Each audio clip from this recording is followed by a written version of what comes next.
താറാവ് ഓംലെറ്റ് ഉണ്ടാക്കാനുള്ള പരിപാടിയാണ്. ഇത് സാധാ ഓംലെറ്റ് അല്ല, ഇച്ചിരി തേങ്ങയൊക്കെ തിരുമ്മിയിട്ടുള്ള പരിപാടിയാണ്. അതിൻ്റെ കൂടെ ഇച്ചിരി സത്യം പറഞ്ഞ ചുമന്നുള്ളിയാണ് വേണ്ടത്, പക്ഷേ ഇപ്പോൾ സവാള അരിഞ്ഞെടുത്തിട്ടുണ്ട്, ഇച്ചിരി കാന്താരിമുളകുണ്ട്. അപ്പോൾ ഇതെല്ലാം കൂടെ നമ്മൾ എടുത്തിട്ട് അതിനകത്തിലേക്ക് മുട്ട അടിച്ചൊഴിക്കും. ഇതിനകത്തിൽ ലേശം മുളക് പൊടിയൊക്കെ ഇട്ട് കൊടുക്കും നമ്മൾ.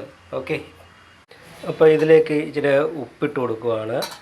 ഇനി അതിൻ്റെ അതിലേക്ക് ഇച്ചിരി മുളക് പൊടി,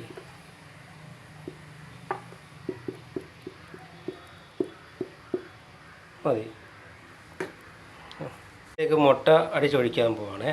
കണ്ടില്ലേ, നമ്മൾ ഉപ്പും മുളക് പൊടിയും ചേർത്ത് നല്ല രീതിയിൽ ഇളക്കിയെടുത്തിട്ടുണ്ട്. ഇനി നമ്മൾ ഈ ചട്ടിയിലോട്ട് നമ്മൾ ഓംലെറ്റ് ഉണ്ടാക്കാനായിട്ട് ഒഴിച്ചു കൊടുക്കുവാണേ. ഇനി ഇത് മറിച്ചിട്ട് കൊടുക്കണം.